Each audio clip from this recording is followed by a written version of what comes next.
Sophia ng Cat's Eye. Ganyan yung lip gloss niya.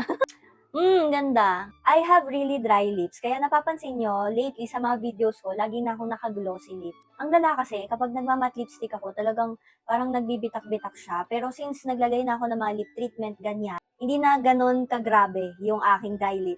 So, meron tayo dito at available din to sa mga Watsons kasi local brand siya. This one is the Careline Lip Treat Gloss Boss and I have 7 shades. Ayan. Original price of this is 275 for 12 grams. Okay na yun. Tapos nagsisale siya, usually nasa 100 plus sa 225. So the first shade is the Queen. Ito yung kanyang swatch. So ano na siya, clear gloss na may glitters. So sa dulo ng lagayan niya, paslan siya. And for me, madali siyang ilagay sa lips na ganyan. Pwede nyo rin itong gawing lip topper, lalo na kapag diba, matte yung lipstick nyo, tapos dry lips kayo. Remember, I have two-toned lip. So, ayan. Tingnan niyo yung dulo, di ba? Mas dark siya kaysa doon sa loob. So, again, this is the Queen. Lasa nga pala siya, tsaka amoy melon, yung Dynamite. Next natin is Hustler.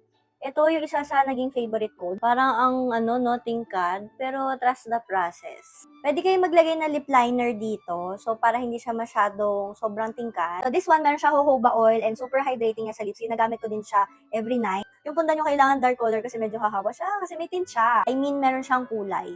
Yung tint parang wala man ako masyado nakikita. Kailangan i-swatch nyo siya sa personal kasi medyo malayo siya dun sa kulay ng tube. This one naman is In Charge.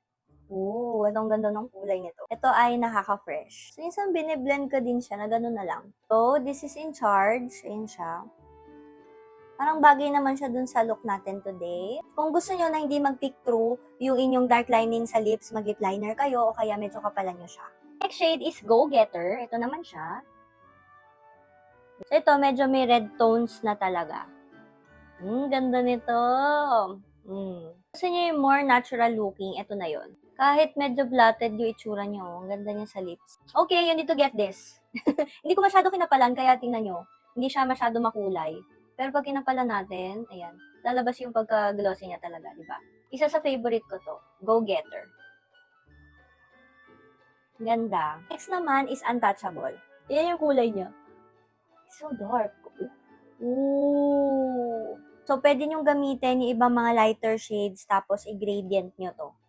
Gusto ko na rin to. Ang ganda. Untouchable. Ang ganda. So, ayan siya. Ganda, guys. Wow. Feeling ko ito Untouchable. Medyo meron siyang tint. Isa rin to sa favorite ko, Big Drip. Tingnan nyo yung packaging niya. Akala ko rin super dark niya, pero look at this. Feeling ko magugustuhan nyo to. Perfect. Ang ganda. Talaga yung pinaka-perfect for everyday. Kaya na lang kaya gawin ko, dito na lang siya sa baba. This is so good, Careline. Tapos, super hydrating pa niya. So, tamang-tama talaga sa mga dry lips like us. Gusto niyo yung mala Sophia ng Cat's Eye na lip gloss. Ito na yon. Di ba? Super pretty. Last but not the least is the shade Invisible. Invincible pala. So, this one is parang color adapting na gloss. Ayan siya, clear, tapos mag-iba yung kulay niya. So, I think this one, ito, nagtitint to. Kasi siya color adapting. Kaya ang ganda din niya. So, again, this is Invincible. Ayan, nagbabago na yung kulay niya. Nagpipink na siya. Hindi siya, neon pink levels. Iba usually yung mga color adapting ganun. Pero ito hindi, ang ganda ng pagkaka-pink niya. Yup, this one, the adapting gloss boss, meron siyang tint.